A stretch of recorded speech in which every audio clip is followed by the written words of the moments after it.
Hi Pisces, this is Jav. Welcome po sa ating channel. By the way, Pisces, this is your time-lapse reading. Gamitin ang reading na ito bilang gabayin lamang. Kung naka-resonate kayo, comment down. Tandaan Pisces, ito ay general reading po. Kunin nyo lang po kung anong naka-resonate sa iyo. This is for you, Pisces.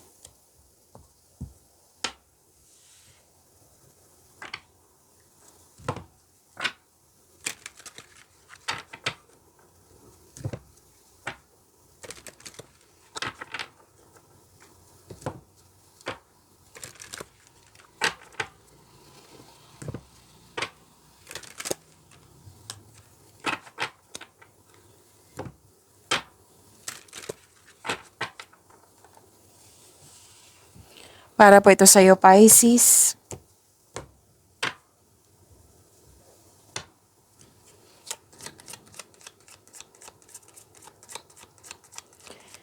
Maraming salamat po sa inyong patuloy na suporta sa mga nag-donate, sa mga hindi nag-skip ng ads, maraming salamat po. Sa mga hindi pa nag-subscribe, subscribe na po kayo at click bell notification para malaman nyo na may bago tayong video. Para sa mga gusto magpa-reading, comment po kayo ng personal reading. Again, comment kayo ng personal reading and check my reply sa comment section.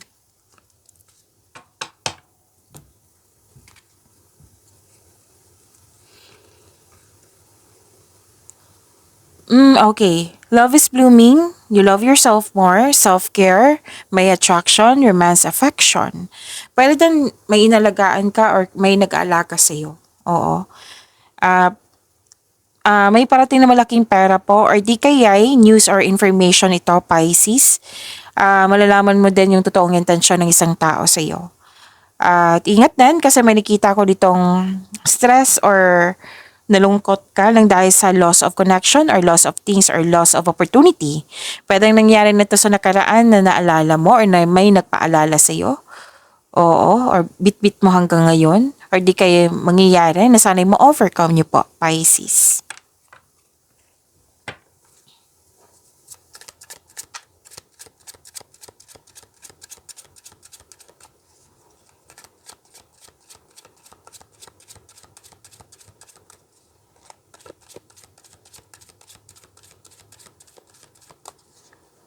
Energy pa ni Pisces.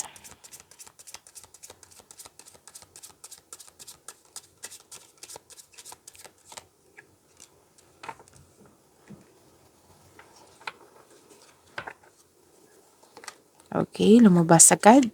Kunin ko na.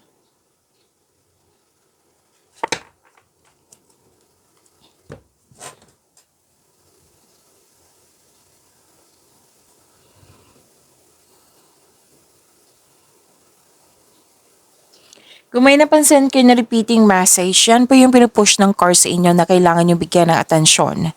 Like for example, nanood kayo sa inyong monthly kabay tarot reading, sa inyong weekly kabay tarot reading, sa inyong second half of the month of September, at may napansin kayo na repeating message. Yan po yung pinupush ng course sa inyo na kailangan nyo bigyan ng atensyon, solusyon, at aksyon kung maaari po. So na yung energy ni Pisces.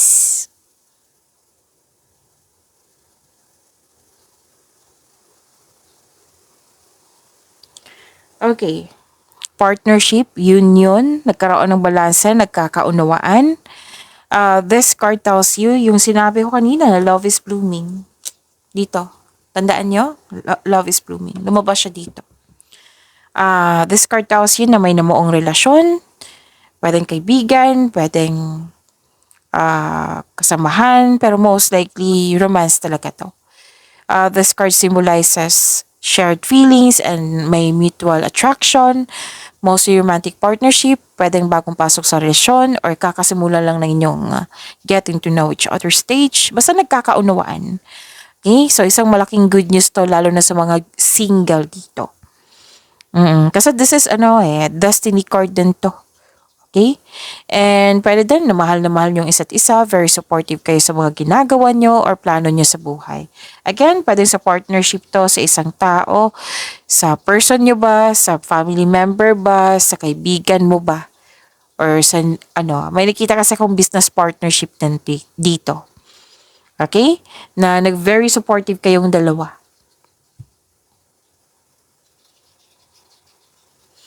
So, may parating na job opportunity or business partnership yung sinabi ko kanina, kasosyo.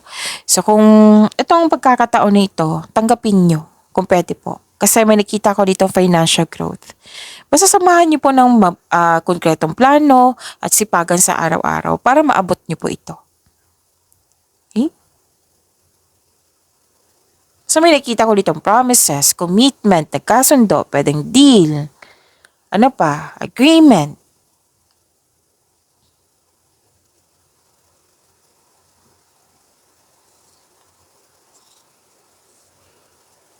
So you're moving forward. You are embarking on a healing journey. May ano dito actually dalawang card po mismo nagsabi dito may nagkaroon ng balanse na. Kung dati hindi balance, like for example, hindi nagkasundo, hindi balance yung emotion mo, hindi maayos yung dati, ngayon balanse na po. Dalawang card mismo nagsabi. Nagkaroon ng pagkakasundo. Nagkaroon ng pagkakaisa.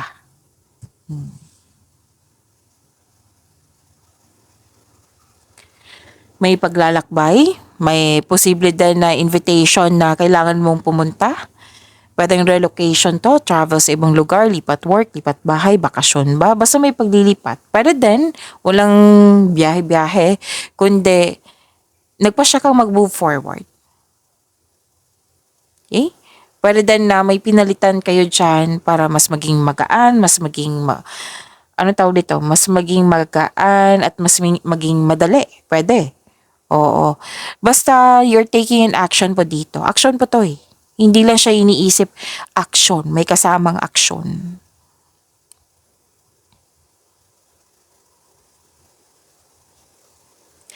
May nakita kasi ako dito na may dala kang bit-bit mo yung hinanakit.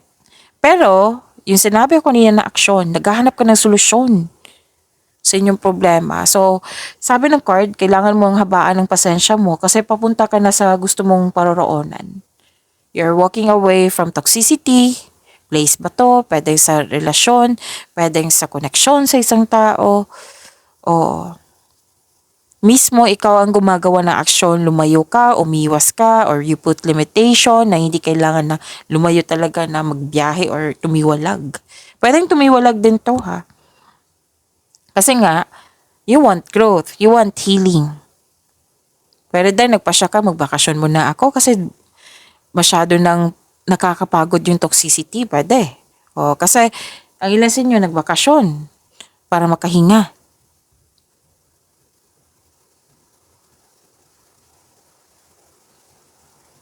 May nakita rin ako dito nagpasya ang ilan sa inyo na mag-live-in or or magbuo ng pamilya.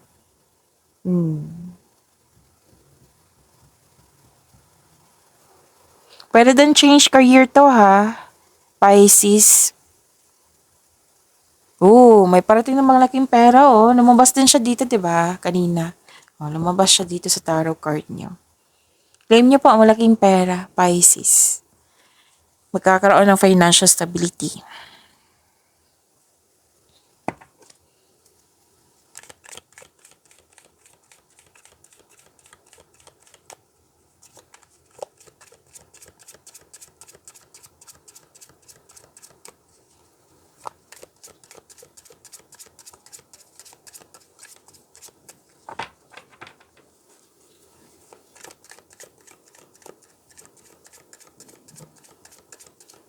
Career and money po ni Pisces.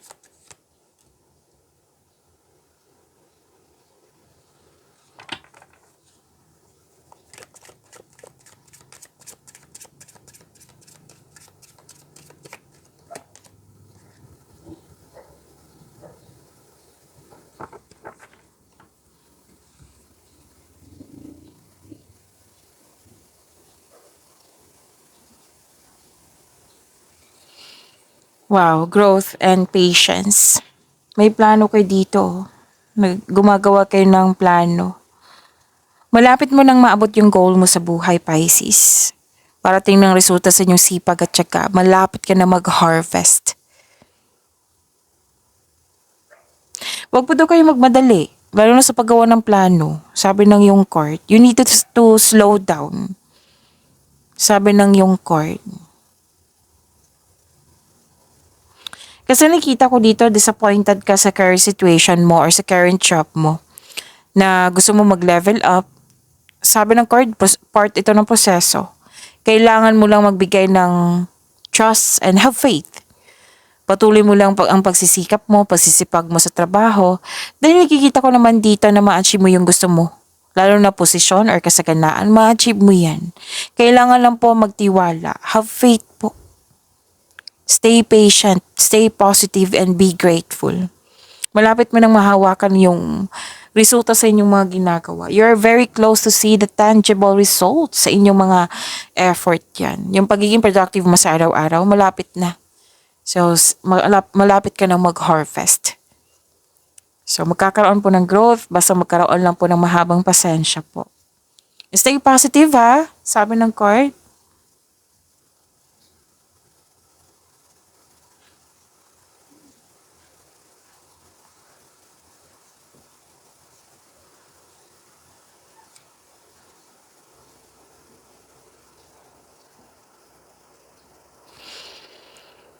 Malalim ang iniisip.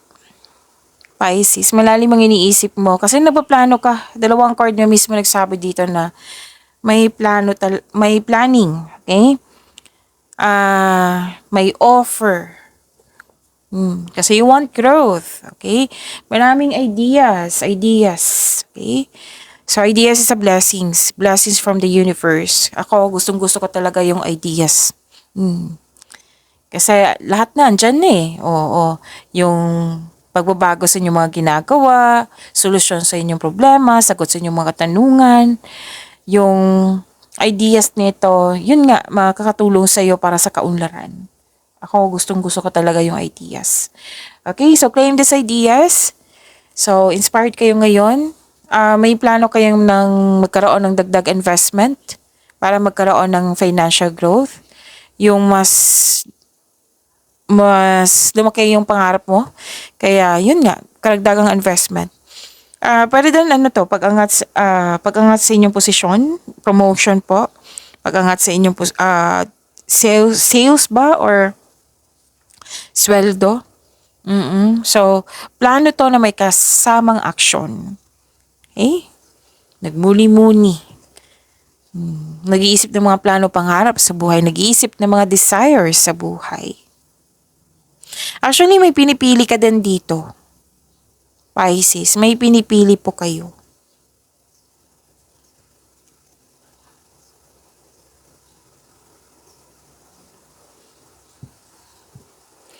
So, long-term abundance and steady progress. Na nakikita ko kasi dito na iinip ka.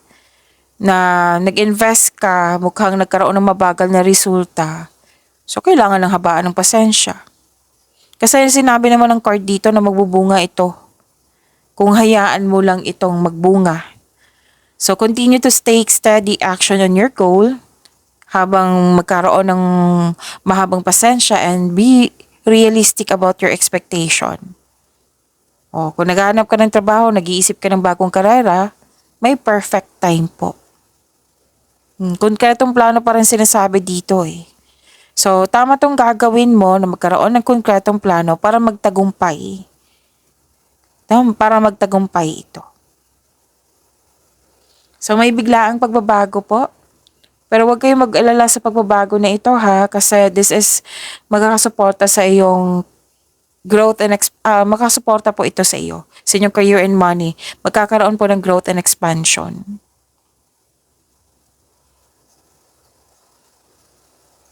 Nakikita ko rin dito na magkakaroon ng celebration, special event. Pwede din na kompleto na or natapos na natapos na yung mga ginagawa mo dyan. Kaya, nag-celebrate kayo dito. Maaari din na makakatanggap kayo ng mana. Pwede yung promotion nga or recognition. So, pwedeng after nito, magbabakasyon kayo. Kasi may nakita kong bakasyon dito. Planong magbakasyon. So, you deserve this. You deserve to celebrate your success kasi magbibigay ito ng positive opportunity sa iyong buhay. Diba? Magkakaroon siya ng positivity sa inyong energy. Mas lalo kayong mag-invite niya ng blessings.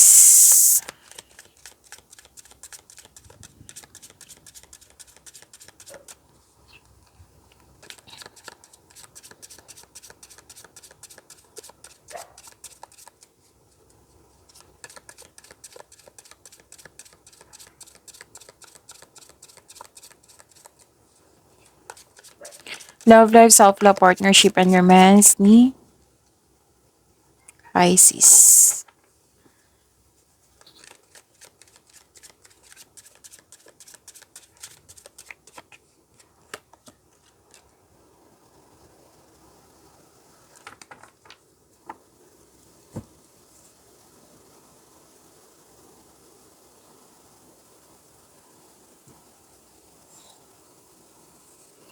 You have abundant in life. May malaking blessings kayong natanggap at naging generous kayo sa kapwa mo. Nakita ko rin dito maraming nakadepend sa iyo, Pisces.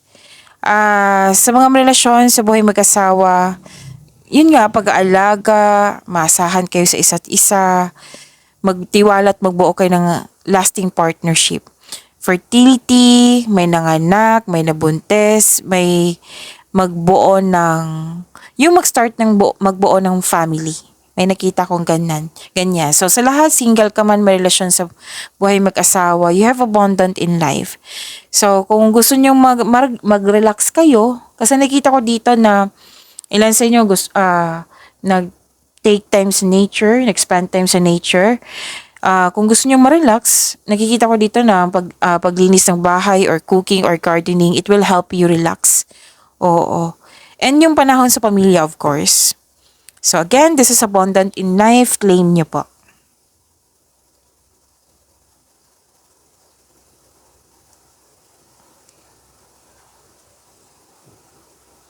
Para sa mga single, you should take a chance on love. Huwag ka matakot ma-in love ulit. Deserve mong mahalin, Pisces.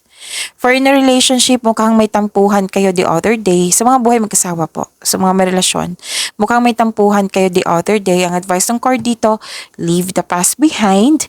It's never too late to begin again. Mag-usap at magpatawad.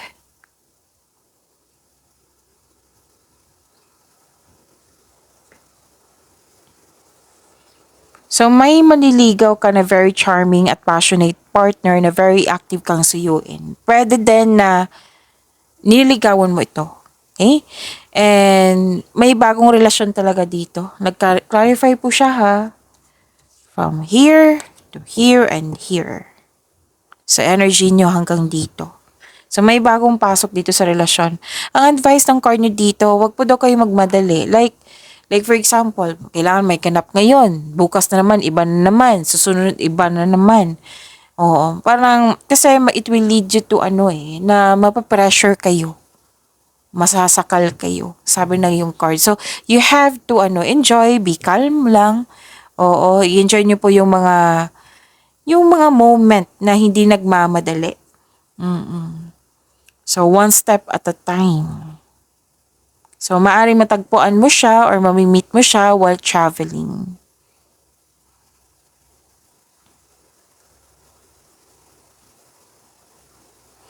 Nakikita ko rin dito na nagkaroon po ng,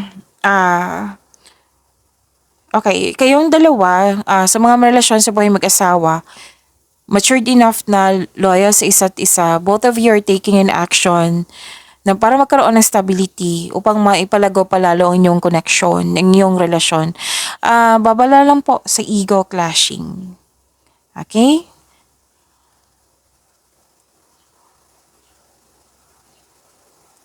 Nakita ko rin dito na nagkaroon po ng may celebration talaga. May celebration dito, months or anniversary party, birthday.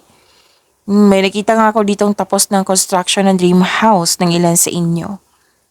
So, may ganap na celebration. Pwedeng achievement po ha.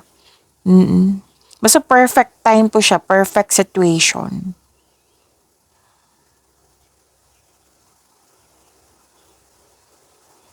Nakita ko rin dito na nagkaroon ng balanse. Kung hindi kayo nagkasundo, magkakasundo kayo ngayon. Kung may disbalance sa emotion the other day, ngayon mababalanse na. At